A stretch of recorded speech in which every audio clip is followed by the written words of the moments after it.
Just the Male says, I don't know if this works in dogs. On the way pack animals work, with line breeding, the females generally pass on 75% to 87% of genetics. Well, no, I don't agree with that at all. No, in any breeding, half the genetics come from one parent and half come from the other. There's no 75 or 80, it's half, exactly half. And the reason it's exactly half is because you've got two strands of DNA that wrap together, and half of that's the female's DNA and half of that's the male DNA. Now, there are things that are replicated on both sides, like for instance blue maybe, which produces a blue dog. But to say that you get half the traits from 75 to 80% from one dog versus another doesn't make any sense to me whatsoever at all. Now, other people are going to chime in and say that I'm an idiot, but let's keep on reading here. Generally pass on 75% of the genetics. That's why you need to line breed for a few generations to tighten up the male's genotype. If it was always 50-50, it would have to be a crapshoot. Well, it is always 50-50. Okay, again, I'm not going to spend a lot of time on this, but I think that you've got the wrong idea about this, personally. I mean, so, you know, the genetics part of this is fairly straightforward, and it's scientific, you know, it's in the science. The science is that each dog contributes 50% of the DNA of the dog it produces. Now, the trait part of this is going to be variable because some of the traits are carried by both dogs, they get reinforced, and some aren't. But certainly if you line breed, what you are doing is that you are getting a copy of DNAs that are similar because they're line bred. So if you get, for instance, if you bred two dogs that are both, if they are both clones, so you clone two dogs, they're identical clones, and you bred them together, you would produce another identical dog with exactly the same traits as these two dogs. There would be no difference. That would have a coefficient of 1. That is a dog that's an exact replica of these, right? That's okay if that's what you want to do. The problem with this is, and it's to do with all line breeding, is that you are going to get some genes in there that are very bad, that you've now got two copies of, and they are expressed in the offspring. And because of that, you can run into some serious problems. So line breeding and inbreeding you risk getting some things in there that you don't want happening that you would probably avert if you hadn't done that. That's the problem with line and inbreeding. That's it. Okay, hope that makes sense. People will come back to, I got it wrong. But if you do, go do your research and understand how this works, so that you can kind of talk about this from you know, understand how the genetics work. I'm not preaching. I'm just saying that it's relatively straightforward, and coefficient of inbreeding will give you an idea of what's going on. So if you understand how the secret to this is understanding how bad things happen.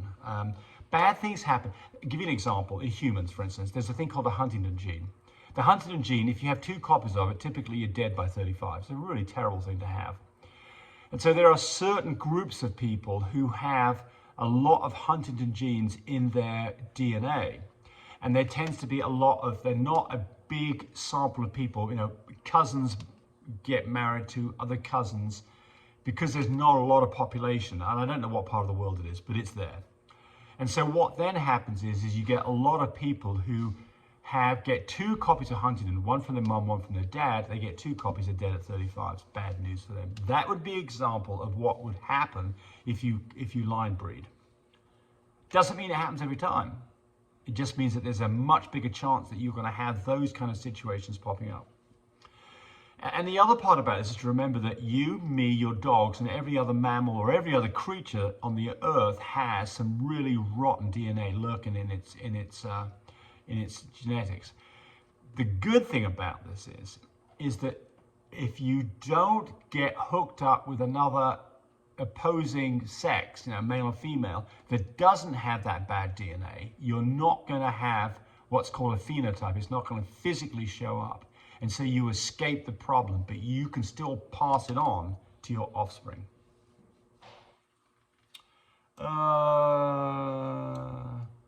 Lindsay, I spent some time on that one.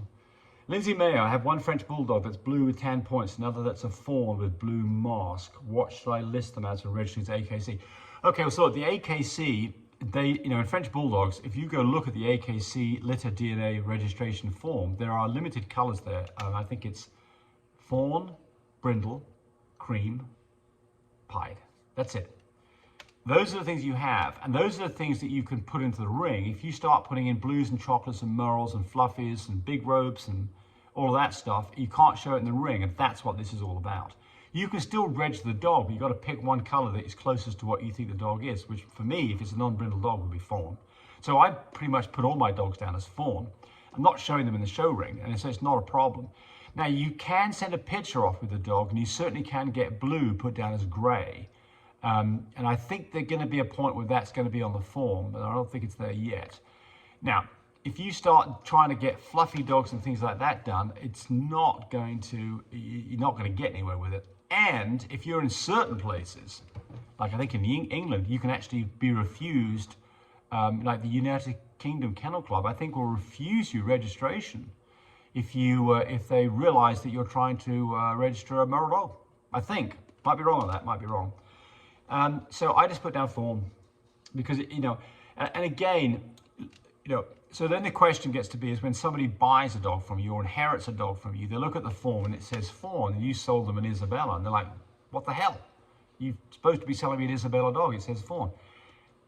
Go get a DNA done on the dog from Animal Genetics, UC Davis, Paws & Prints, Embark, these places, VetGen, to show what the dog really is. The AKC form is just a place to put something down, and it doesn't mean that that dog's right. So if you look at a pedigree, and the pedigree shows that the previous two parents of this dog are both fawns, it doesn't mean they're fawns. And if it says that there's something else, it doesn't mean they're that either. Someone's just writing something down on a form. Stacy Ahola. Do you have any tips on car sickness? So she's got a Bernedoodle that's getting sick, but gets better over time. Well, not really, other than the first thing is don't give the dog a meal before it goes in the car.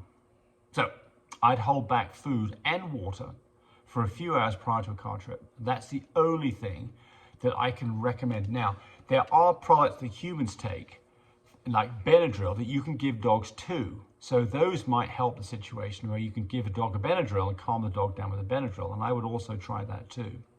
And then there are other products out there, specifically car sickness, and I just don't know about those. You're going to have to go do your own research. Maybe report back to us here so we can let other people know as to whether or not there's other things that you can use.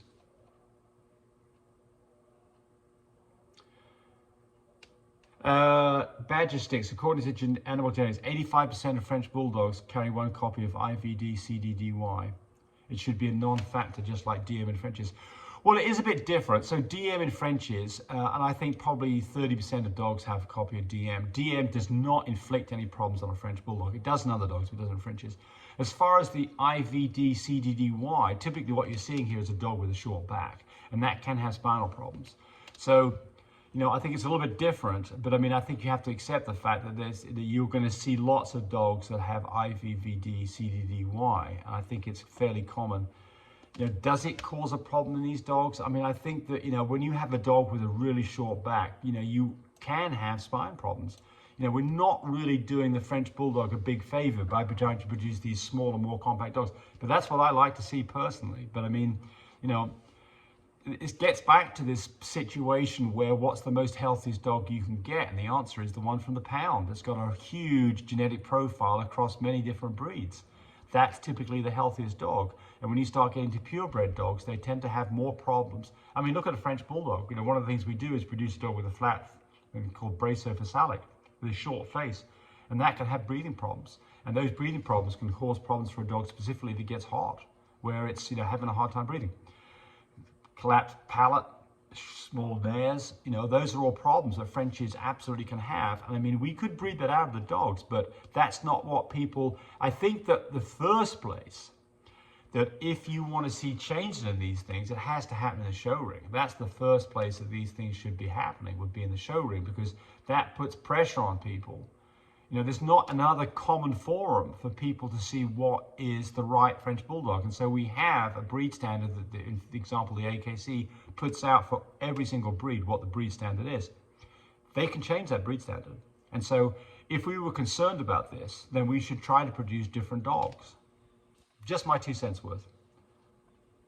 Certainly I can't do a damn thing about it. I mean, nor can you. But collectively you can, and probably through the judging part of it.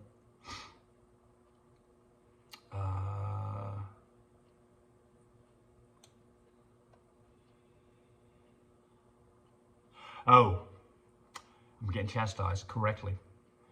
Likes the topic, likes our videos, but he's talking about the last video I did in the car. This is the first time the sound has been really bad. I had quite a few people comment on that. Yeah, sorry about that. I'm not sure what happened, why that video is crappy, but it is. And we do have a couple of wireless microphones, and I've been trying to put those in the car so we can both use those, and that clears the whole thing up. So I'll do a better job on this, and I apologize for that. So you're exactly right. And let's see if we've got many more here. Yeah, we have. Okay, that's it for this one. Thanks for watching. Thanks for watching the video. I really appreciate people who subscribe to me. It helps me, encourage me to do more of these videos. But do remember, disclaimer here, I am not a vet. I'm not a licensed medical professional. I'm purely a person who's been breeding dogs for the last couple of decades. Any information that you got from this video, use at your own risk. There's nothing implied here, and certainly this should not be used as a substitute for advice from your veterinarian or your medical professional. I hope you enjoyed the video. Come back for more of them. Bye.